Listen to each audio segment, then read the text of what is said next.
morning to you all.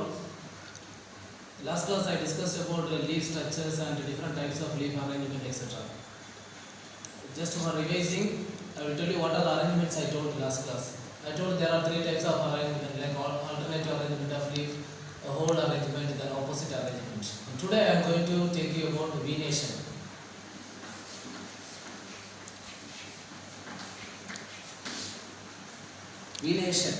Venation of leaf. So the word venation means arrangement of veins in the leaf. Arrangement of veins in the leaf. So there are two types of venation in leaf. So they are, first one is parallel venation. The second one is reticulate. So first one is parallel venation and second one is reticulate venation. So coming back to parallel venation, first I will tell you what is venation. Arrangement of veins in the leaf is called as venation. Arrangement of veins.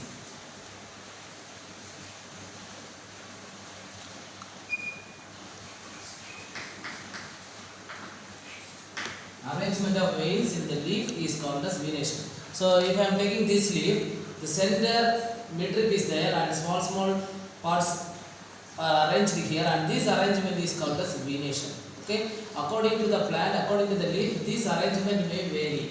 So it may vary in two types, like parallel venation and reticulate venation. I think that you got a little bit idea about this venation. So once again, arrangement of veins in the leaf is called as venation. And coming back to first one, parallel venation.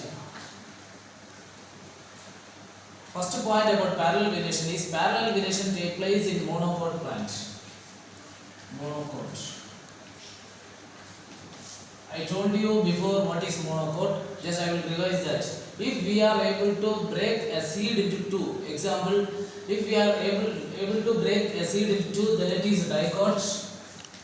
And if we are not able to break the seed into two, then it is monocot. Example, I will tell you, if you are taking a groundnut, if you are opening the groundnut, we can split the groundnut into two parts. So when we can split into two parts, they comes under dicot. In monocot, if you are taking coconut, we can't cut open into two. We have to break it by using force. Here in groundnut, no need of force, already it is broken. Like tamarind seed, groundnut seed, then any bean seed, etc. But in monocot, coconut is a single and we can't open it into two. Other than that, coconut we can say as a rice, coconut, etc. So rice also, it seems to be a single seed, we can't split into two. If we want to split into two, we have to use it, or we have to use force, or we have to break it. So I think you got idea about this monocot. So any plant, any monocot plant, the arrangement of leaf in the monocot plant is parallel venation. Parallel venation means this is a parallel venated leaf. In parallel venation, there won't be any side net-like veins. Example, banana. If you are taking a banana leaf, we can't break the leaf like this. It will be broken in a parallel way, in a straight way. So here, if you are breaking the leaf, it can be broken like this. One part, two part. This is due to no network-like arrangement of veins. If it is arranged in network-like arrangement, we can't break the leaf into two because it will be not in a regular shape. So if the veins are arranged, here it is parallel. If the veins are arranged in parallel, then it is called as parallel venation.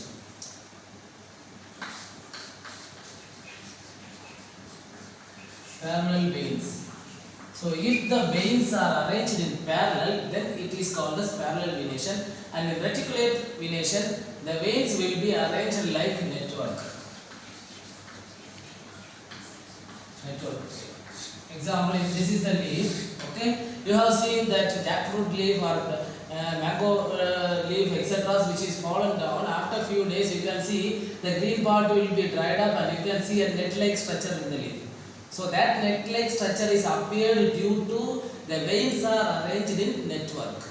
If you are taking a banana plant or banana leaf and if you are drying it, we can't see see any net-like appearance in that, because in the parallel venation no net-like appearance is arranged. It is arranged in form of parallel. Veins are arranged in form of parallel, so they are coming under parallel venation. Here it will be like network, so it comes under network venation. So all the dicot plant, any dicot plant, mango, tamarind, apple, anything, any dicot plant, the leaves are arranged in form of network, and such arrangement is called as reticulate venation. Veins are arranged in form of network. These are the two types of venation in which the plant has. So once again, venation means arrangement of veins in the leaf. There are two types of venation, parallel and reticulate.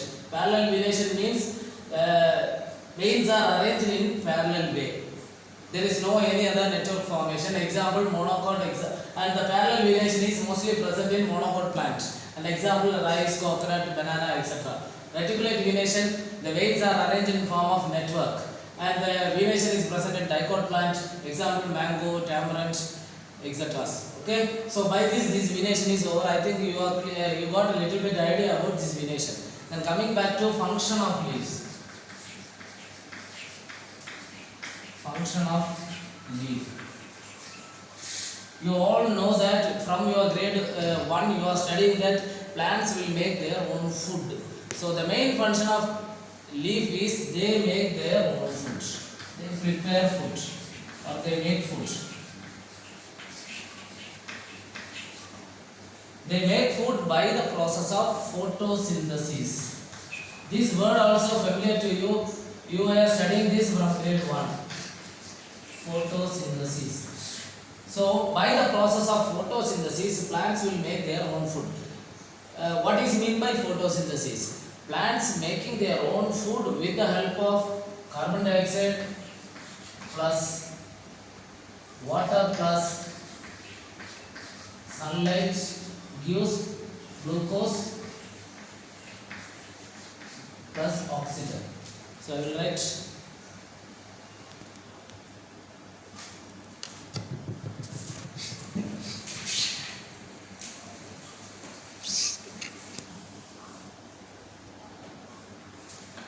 CO2 stands for carbon dioxide, H2O stands for water, here sunlight, then chlorophyll gives C6H12O6 is for glucose plus oxygen. So this is the process in which photosynthesis happened. So for photosynthesis we need carbon dioxide, water, then sunlight, chlorophyll, and with the help of these it will release oxygen, glucose and oxygen. So carbon dioxide, plant absorb carbon dioxide from the atmosphere by the process of diffusion. Water is absorbed from the soil with the help of root by the process of osmosis. And sunlight which directly fall on the leaf, and this sunlight is absorbed by the green coloring pigment called as chlorophyll. So due to the presence of chlorophyll, all the plants are green in color. So chlorophyll has gives green color, and with the help of that green color sunlight is absorbed, and this is already present there. So with the help of this photosynthesis will take place. After photosynthesis food is released in form of glucose, and oxygen is also released. This oxygen is used as for breathing.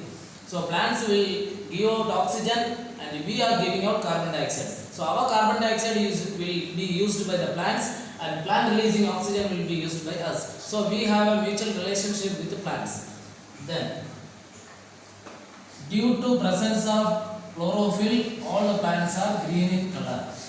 So any living organism which is green in color, that is due to presence of chlorophyll. We are not green in color because of the reason we don't have any chlorophyll.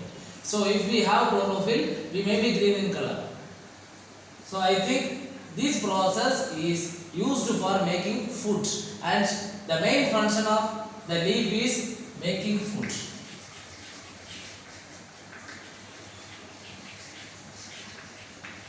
And I think you got a clear-cut idea about how they make food. I told you that once again, carbon dioxide is from the atmosphere enter into the leaf, water from the soil enter into the root and reaches the leaf, and sunlight directly fall on the surface of the leaf, and with the help of chlorophyll, green coloring pigment present in the leaf, they will absorb the sunlight, and with the help of these all things they will produce glucose.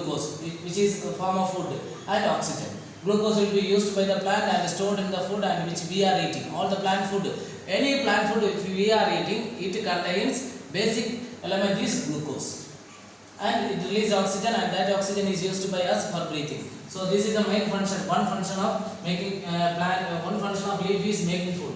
Then second one is transpiration. Transpiration. So I told you in photosynthesis water is absorbed by root and it reaches the leaf. So when water is absorbed, if the excess water is present in the leaf, the excess water is removed out from the leaf in form of water vapor, which is called as transpiration. So water removed out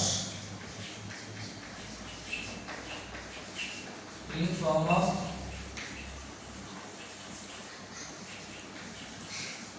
water vapor. So water removed out in form of water vapor through the surface of the leaf. In the leaf there are small holes called as stomata. So if you are taking this leaf, okay, if you are cutting this leaf, a part of a leaf, and if you are viewing under microscope, you can see many millions of small holes under the leaf, and that holes are called as stomata. Stomata.